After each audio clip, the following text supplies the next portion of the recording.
Whoever stole this broke locks, hot-wired the ignition, and took all of the gas out. But what they didn't know is the owner had an Apple AirTag like this attached to the bike and was tracking their every move. The man approached this vehicle and came up to the man sitting in this passenger seat and started stabbing him.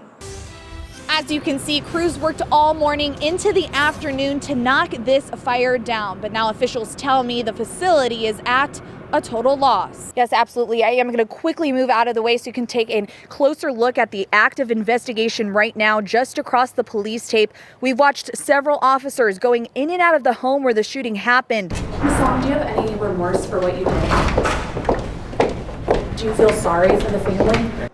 Mr. Sherman, are you ready for the judge to make a decision today? Here in Shawnee, the tornado leaving a wide path of damage. Homes and businesses damaged or destroyed. He was walking home from work when the storm quickly approached. Feeling like he had nowhere to take shelter, he grabbed onto the door of this insurance agency and held on for dear life. The chase ended here at East Main Street and Washington Avenue, and as you can see behind me, there still is a heavy police presence at the crime scene. From here on out, if you're enjoying Sunday brunch at a restaurant in Canadian County, you can also sip on a drink too.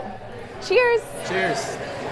Both of the games this weekend are completely sold out, and you can see this place is already extremely packed. There are over 10,000 fans expected to be here tonight, and tomorrow we have some really excited fans over here. This is the second largest crowd the stadium and the Savannah Bananas have seen in a very long time.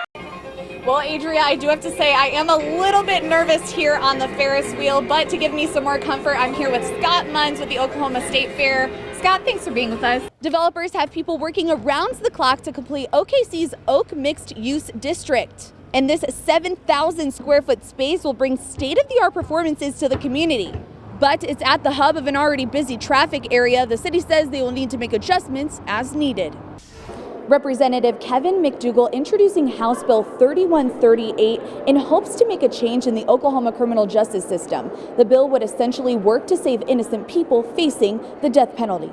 It was just before lunch when suddenly a student started choking on one of these peppermints. Her teacher, Miss Nickel, quickly coming into action. I want to give you an idea of just how small the showers are at the Great Plains Correctional Center. They're 3 feet by 2.5 feet, which is a tighter area than this shower. We taped it off to show you the exact measurements, and I've asked a photographer to demonstrate what it would take to sit or try and lay down in a space this small. Oklahoma City police say 8 people were injured, 2 are currently in critical condition, and 6 others have minor injuries. This is right off of US 81 here on Quail Road between Chickasha and Ninnekah. Well, you can just see the devastation that surrounds me and what kind of impact this tornado had within just a matter of minutes. Many may be homeless tonight after they were kicked out this morning due to a power outage.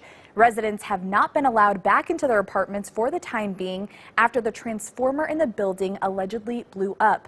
Now to the University of Oklahoma. Scary moments in front of Gaylord Hall yesterday afternoon. The bomb squad called out after this was found on campus. In these court documents right here, the district attorney filed 5 counts against Benjamin Plank. A new fire station is coming to Edmonds. City leaders broke ground on Station 6 on Kelly Avenue. Thousands of people coming into downtown Oklahoma City, and you know, something I was really surprised about is people from out of town. I mean, almost everyone I spoke with today from Dallas. I met people from Arkansas as well. And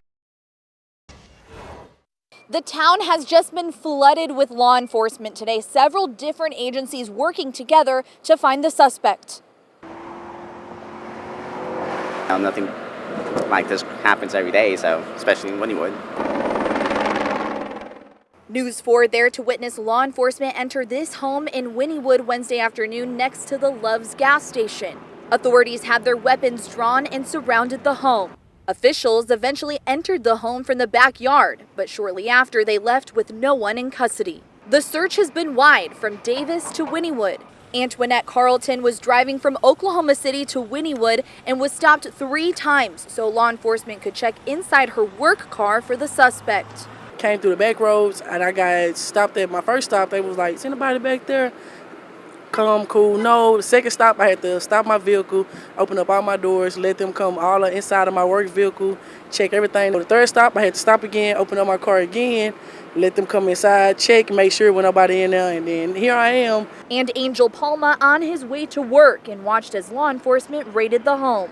It was pretty quiet, and then I went to Walmart. When I came back, I saw all kinds of police officers by the highway with their guns out looking for someone. That suspect is 25-year-old Cameron Jenkins and is considered armed and dangerous. Law enforcement asking if you see him to call 911. He is wanted for the shooting of Cleveland County Deputy Sean Stedman along I-35 near the town of Davis Wednesday morning. The Cleveland County Sheriff's Office says he is in stable condition and expected to make a full recovery. Carlton, sending prayers to everyone involved. At that time, I was just like, ugh, something is going on, and I just, said a silent prayer. OSBI is investigating. We will continue to update you once we learn more. Near Wynnewood, Taylor Mitchell, Oklahoma's News 4. This is the storm shelter where the homeowner and his neighbors rode out the storm. When it was over, his neighbors had to break the news. I said, Doug, brother, said, I'm sorry, my friend, but your house is pretty much gone. Doug Tingler is blind. It was pretty intimidating noise. His neighbors coming together in a time of chaos and all rushing in to Doug's storm shelter. That's a two-way street, He said, well, thanks for saving my life. And I said, thanks for saving ours. I'm just so grateful that I didn't have to go down there by myself. I would have, but I didn't have to because I have good neighbors. Tingler remembering the moment his neighbor held his hand. The lady next door was nice enough to hold my hand. It was pretty scary. I was scared to death. I was holding him more than he was holding me. Doug only knows what's been described to him and says he hasn't touched his home because it would make it all too real. I'm going to at least touch it once and say goodbye and take one of the bricks home with me. But yeah, I don't really want the experience of going in there. It sounds pretty scary from the descriptions I've heard. Tingler staying positive during such a devastating time. This restored some of my faith in humanity, that maybe there is a hope for us. Because people have to help each other. That's our only hope. I'm proud to be an Oklahoman. And because of the people, I'm proud of this. That's corny, but it's true. In Shawnee, Taylor Mitchell, Oklahoma's News 4. Tingler tells us he hopes to rebuild in that exact same spot because he wants to stay close to his good neighbors. And it's not corny. It's incredible what he It has said. been incredibly scary, but he's very well spoken about it. It's the story of the day. There's maybe the story of the month or the story of the year. Yeah.